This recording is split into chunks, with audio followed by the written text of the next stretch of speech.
السلام عليكم ورحمة الله وبركاته. سعيدة جدا معاكم النهاردة. معاكم آلاء هشام، مدربة تنمية بشرية واستشارية علاقات أسرية. هتكلم النهاردة في موضوع مهم جدا ألا وهو مشاكل الخطوبة. أولا هبدأ كده بحاجة جزئية صغيرة كده للناس اللي مخطوبة فعلا سواء ولد أو بنت. أولا أنت ما بتفصلش الشخص اللي أنت مرتبط بيه على مزاجك. ما ينفعش أجي أقول له أنا عايزك تبقى كذا وكذا وكذا وكذا، ما ينفعش دي خالص. وانتي نفس النظام، ده انا عايزه خطيبه انا عايزاك تبقى كذا وكذا وكذا وكذا علشان انا كان نفسي يبقى شريك حياتي كده. ما ينفعش يا جماعه، انت مش بتفصل البني ادم على مزاجك، انت بتتقبل البني ادم زي ما هو ويبدا هو يغير من نفسه لو هو بيحبك فعلا، او لو هو مقتنع بيك فعلا وعايزك فيبدا هو يغير من نفسه. لما تلاقيك هو قاعد كده تقول له يا ده انا كنت مثلا كان نفسي اوي يبقى مثلا في شريك حياتي مثلا يبقى في كذا، تلاقيه هو بدأ يتغير اساسا بالحاجه دي علشان هو حابب يلفت نظرك، او حابب انت تحبه بالشكل الجديد اللي انت عايزه. يعني الموضوع التغيير ده بيبقى يجي من الشخص نفسه، مش انت اللي تفرضه عليه. ده اول حاجه. هنتكلم مشاكل بسيطه كده بتعمل مشاكل كبيره مع الناس.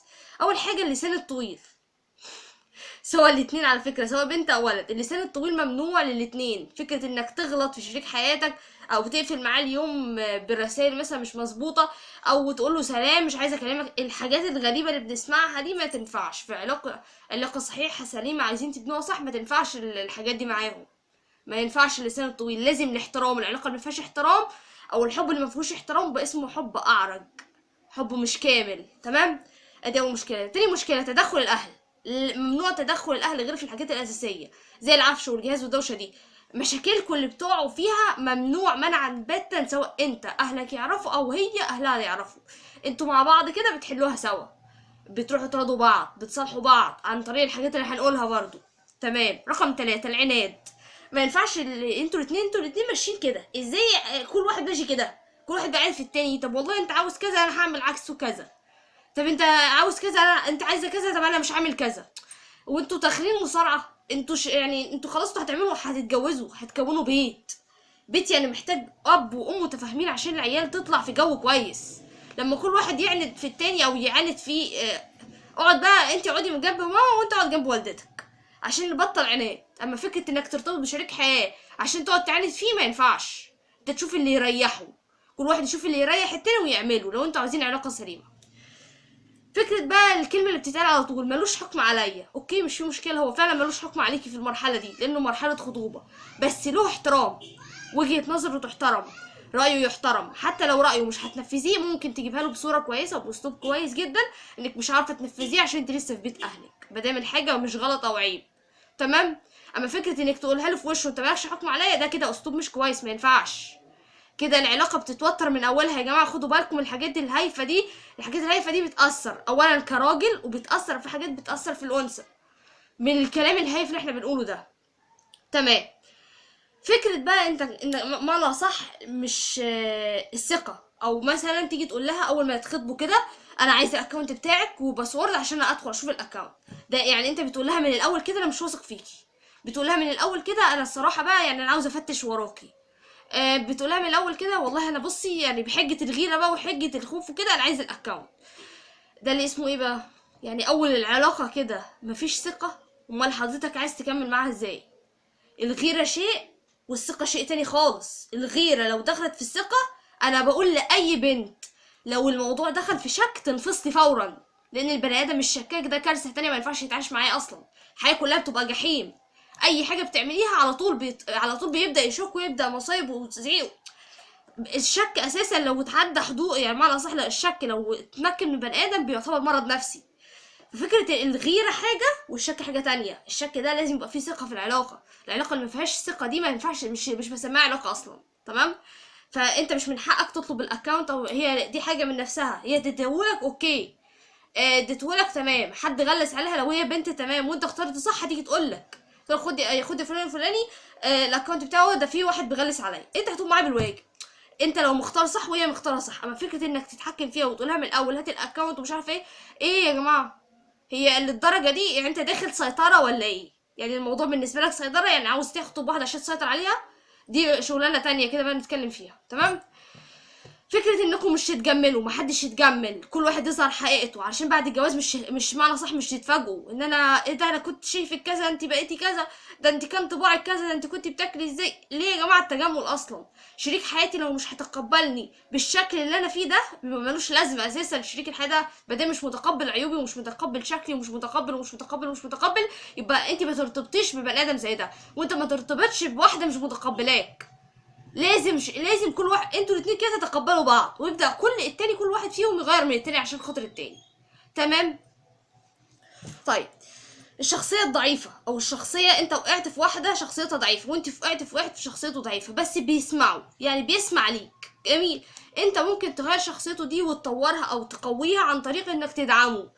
ادعمي خطيبك، انا واثقه في قراراتك، انا واثقه في الحاجه اللي انت بتقولها، انا واثقه في مستقبلنا اللي انت هتبقى كذا، انا واثقه في كذا. ابداي ادعميه، ادعميه انك فعلا في ظهره. دي بتديله ثقه بنفسه عاليه جدا، ان فعلا شريكه حياته واثقه فيه فخوره بيه.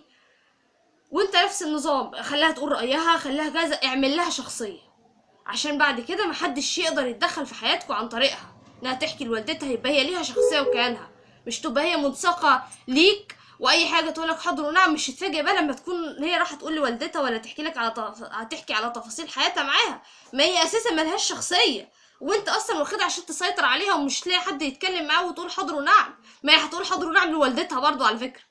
يعني فكرة ان الواحد يختار واحدة عشان يسيطر عليها، عشان يقول لها تقول حاضر ونعم من غير ما تتكلم معاه، معاه آلة معاه وخلاص، آلة للخلفة والغسيل والدوشة دي، يبقى خلاص ما هي برضه هتبقى كده بره. فانت لازم تبقى ليها رأي، لازم تخليها تبقى ليها رأي، تتناقش معاك، تشاركك في شغلك لازم انت تدعميه في شغله. فكرة انك مش تكوني عارفة حاجة عن شغله خالص دي ما ينفعش.